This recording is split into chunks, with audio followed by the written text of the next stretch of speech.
Hello guys, welcome back to my channel. ఈరోజు టాపిక్లో మన డైలీ లైఫ్లో మాట్లాడే కొన్ని క్వశ్చన్ ఇంకా ఆన్సర్స్ కొన్ని చూద్దాం. First one, do you want to see that? Do you want to see that? So దీని యొక్క మీనింగ్ ఏంటి? మీరు అది చూడాలనుకుంటున్నారా అని. సో దీనికి మనం ఆన్సర్గా ఏం చెప్పొచ్చు అంటే, yes I want to see that అంటే నేను అది చూడాలనుకుంటున్నాను అని. లేదు నేను చూడాలనుకోవడం లేదంటే ఎలా చెప్పొచ్చు? No I don't want to see that. ఓకేనా? సో దీని యొక్క మీనింగ్ వచ్చేసి ఇది. Next one, did you prepare dinner? Yes I prepared dinner. No I didn't prepare dinner. ఇక్కడ చూడండి, మన క్వశ్చన్ ఏముంది? మీరు డిన్నర్ ప్రిపేర్ చేశారా అని. ఎస్ నేను ప్రిపేర్ చేశాను అంటే ఐ ప్రిపేర్డ్ డిన్నర్ అని చెప్పవచ్చు. లేదు నేను ఇంక చేయలేదు అంటే ఐ డింట్ ప్రిపేర్ డిన్నర్ అని చెప్పవచ్చు. ఓకేనా? సో దీని యొక్క మీనింగ్ వచ్చేసి ఇది. Next one, can you speak in English? Can you speak in English? Yes I can speak in English. No I can't speak in English. ఇక్కడ మనకి సెంటెన్స్ ఏమి ఇచ్చింది? కెన్ యూ స్పీక్ ఇంగ్లీష్ అంటే మీరు ఇంగ్లీష్లో మాట్లాడగలరా అని. ఎస్ అయితే yes I can speak in English. లేదు నేను మాట్లాడను అంటే no I can't speak in English అని చెప్పవచ్చు. ఓకేనా? సో దీని యొక్క మీనింగ్ వచ్చేసి ఇది. Next one, where do you live? Where do you live అంటే మీరు ఎక్కడ నివసిస్తారు అని. దీనికి ఆన్సర్గా ఏం చెప్పొచ్చు అంటే, ఐ లివ్ ఇన్ హైదరాబాద్ అని చెప్పొచ్చు, ఐ లివ్ ఇన్ విజయవాడ అని చెప్పొచ్చు, ఐ లివ్ ఇన్ వైజాగ్ అని చెప్పొచ్చు. సో మీరు ఎక్కడ నివసిస్తుంటే ఆ ప్లేస్ అనేది ఇక్కడ ప్లేస్ చేస్తే సరిపోద్ది. ఓకేనా? సో దీని యొక్క మీనింగ్ వచ్చేసి ఇది. Next one, where were you yesterday? Where were you yesterday? So దీని యొక్క మీనింగ్ ఏంటి? మీరు నిన్న ఎక్కడ ఉన్నారు అని. మీరు నిన్న ఎక్కడ ఉన్నారు అని. సో దీనికి మనం ఆన్సర్గా ఏం చెప్పొచ్చు అంటే, I was in Bengaluru. I was in Bengaluru అంటే నేను నిన్న బెంగళూరులో ఉన్నాను అని. నేను నిన్న బెంగళూరులో ఉన్నాను అని. ఓకేనా? సో దీని యొక్క మీనింగ్ వచ్చేసి ఇది. Next one, when did you send that? When did you send that? దీని యొక్క మీనింగ్ ఏంటి? మీరు అది ఎప్పుడు పంపించారు అని. సో దీనికి మనం ఆన్సర్గా ఏమి ఇవ్వచ్చు అంటే, I sent morning it self. I sent morning it self అంటే నేను మార్నింగే పంపించేశాను ఇలా అంటుంటాం కదా. సో దాన్ని మనం ఈ రకంగా ఇంగ్లీష్లో చెప్పవచ్చు. Next one, what will you do after studying? మనం జనరల్గా అంటుంటాం కదా, what will you do after studying? So చదువు తర్వాత నెక్స్ట్ ఏం చేస్తాం ఇలా అంటుంటాం కదా. సో దాన్ని మనం ఆన్సర్గా ఏమి ఇవ్వచ్చు అంటే, I will do business after studying అంటే నా స్టడీస్ అయిపోయాక నేను బిజినెస్ చేస్తాను అని. సో దీని యొక్క మీనింగ్ వచ్చేసి ఇది. Next one, how does it take time to complete that work?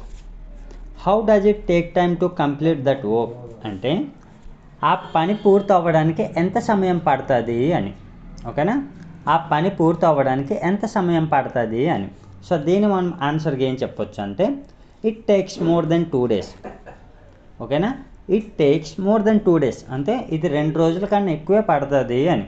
ఓకేనా? సో దీని యొక్క మీనింగ్ వచ్చేసి ఇది. Next one, what do you want to become? What do you want to become? So దీని యొక్క మీనింగ్ ఏంటి? మీరు ఏమవ్వాలనుకుంటున్నారు అని. మీరు ఏమవ్వాలనుకుంటున్నారు. దీనికి ఆన్సర్గా ఏం చెప్పొచ్చు అంటే, I want to became a doctor, I want to became a police officer, I want to became a lawyer, I want to became a teacher. మీకు ఇష్టం వచ్చిన ప్రొఫెషన్ అనేది మీరు ఇక్కడ చెప్పొచ్చు. ఓకేనా? సో దీన్ని మనం ఇంగ్లీష్లో ఈ రకంగా చెప్పొచ్చు. Next one, do you know how to solve that problem? Do you know how to solve that problem? So దీని యొక్క మీనింగ్ ఏంటి? ఆ ప్రాబ్లం ఎలా సాల్వ్ చేయాలో మీకు తెలుసా అని. ఆ ప్రాబ్లమ్ని ఎలా సాల్వ్ చేయాలో మీకు తెలుసా అని.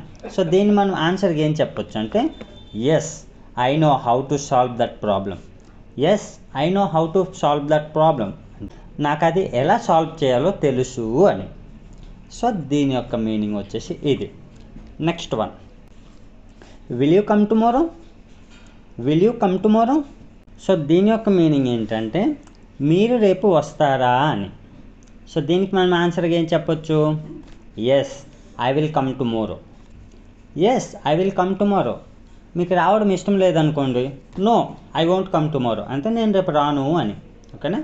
సో మీకు ఎస్ అయితే I will come tomorrow, no అంటే ఐ వోంట్ కమ్ టుమారో అని చెప్పొచ్చు. సో దీని యొక్క మీనింగ్ వచ్చేసి ఇది. Next one, what did you want to give. What did you want to give. So దీని యొక్క మీనింగ్ ఎలా ఉండొచ్చు, మీరు ఏమి ఇవ్వాలనుకున్నారు.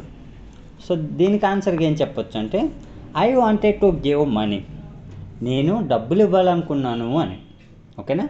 I wanted to give money అంటే నేను డబ్బులు ఇవ్వాలనుకున్నాను అని.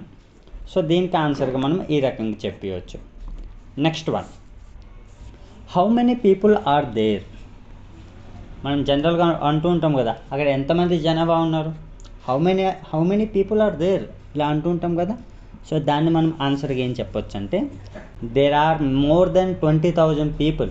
అంటే అక్కడ 20,000కు పైగా జనాభా ఉన్నారు అని. ఓకేనా? సో దీనికి మనం ఇంగ్లీష్లో ఈ రకంగా చెప్పొచ్చు.